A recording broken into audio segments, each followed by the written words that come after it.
noticed what appeared like bright lights in the sky. I saw bright objects speed away. There are strange things in the sky. Their movements were harmonious and geometrical. I couldn't follow it even with my telescope. The Ptolemaic or geocentric theory predominated until the early 16th century. The Earth was believed to be the center of the universe, and this was in line with the biblical image of man. Then the Copernican system took over, claiming that the Sun, the Earth, and other bodies in the solar system are scattered throughout the boundless universe. Many experts have put forward theories justifying the existence of other forms of life. Unidentified flying objects, called UFOs by the Americans, are nothing but machines equipped with powers unknown to us. They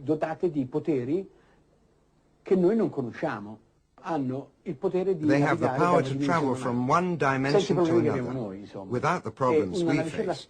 In short, they are spaceships that travel in time and beyond time. They go beyond the limits of science as we know it. We are speaking of multi-dimensional beings who travel from one dimension to another quite easily.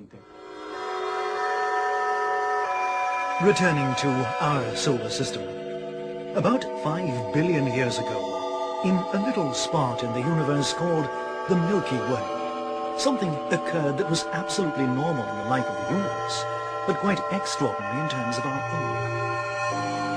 own. A supernova, a dying star, exploded, giving rise to the phenomenon that led to the birth of our solar system.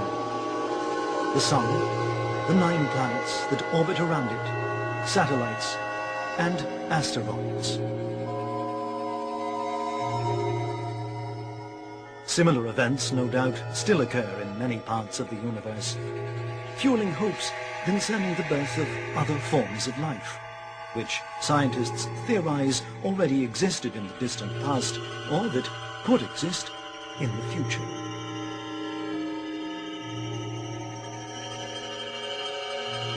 Venus, for example, is the planet that most resembled Earth's conditions when it was formed, both concerning dimensions, composition, and distance from the Sun. Today it greatly differs from the Earth, and we hope that it does not represent the latter's future image. When we speak of an extraterrestrial or unworldly dimension, we do not speak of something very distant, but instead of something that is very close to man. Only by training on Earth, which our space brothers consider a school, can we make the great leap from here.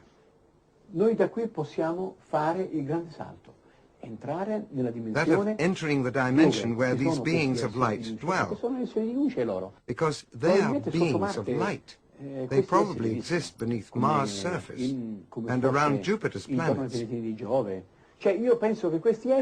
In other words, I think that these beings are those who will come officially in contact with the human race. They already live in planet Earth, in defiance of what our scientists think.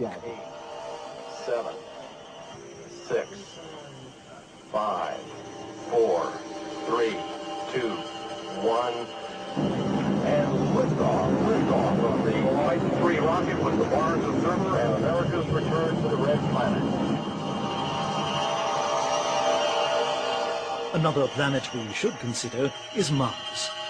The success of the probe's mission, which released a little explorer robot on Mars, made us rule out the existence of living beings, but it also confirmed that Mars once had expanses of water, a warmer climate, and probably some form of primordial life too in the past.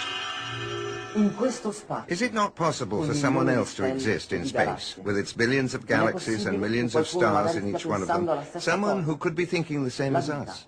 Is life an exclusive phenomenon of Earth, or is it not?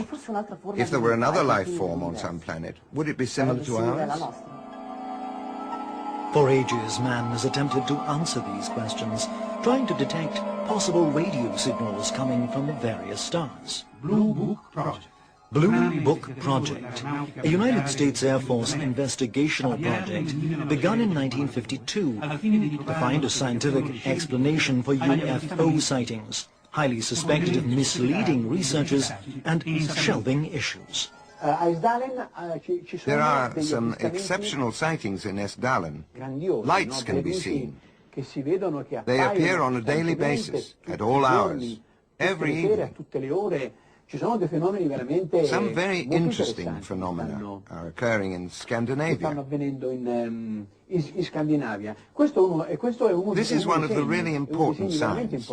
And then there are the crop circles, which we believe are healing symbols, symbols of spiritual healing. Researchers call them pictograms. We call them mandalas. Who does them?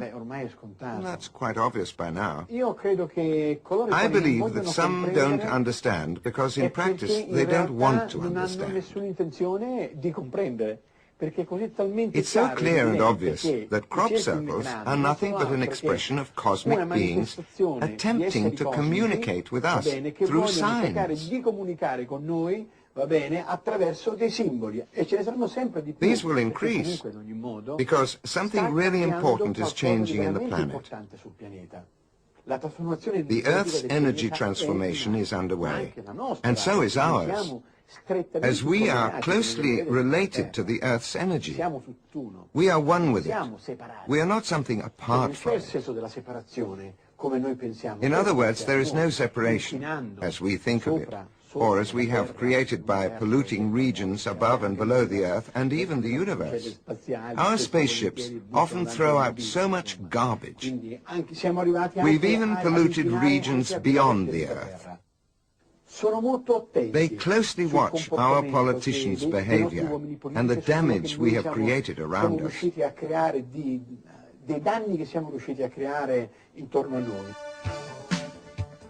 The crop circle phenomenon dates back to 1978, when a farmer found himself within a circular formation while harvesting his cornfield with his harvester thresher. The ears of corn were perfectly bent clockwise to form a circle. Proceeding with his work, the farmer found himself in another series of smaller circles. Then he understood that those circles formed a gigantic figure. The event was forgotten until in 1981 a new series of crop circles appeared. Presented to the press, the phenomenon encouraged international scientists to find a logical explanation. They began documenting the hundreds of crop circles that appeared mysteriously. Since 1985, hundreds of pictures accompanied by related documentation have proved it was a worldwide phenomenon. The high concentration of microwaves detected inside crop circles made people associate the phenomenon with UFOs. Though there followed many other theories, the most credible always associated crop circles with the landing of alien spaceships.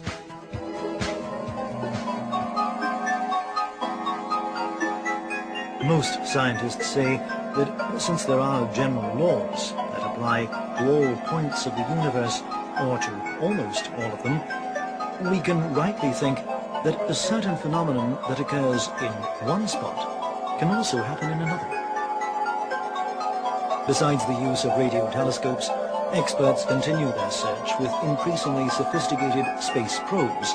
Naturally, we hope that others in space are listening and will start receiving our signals.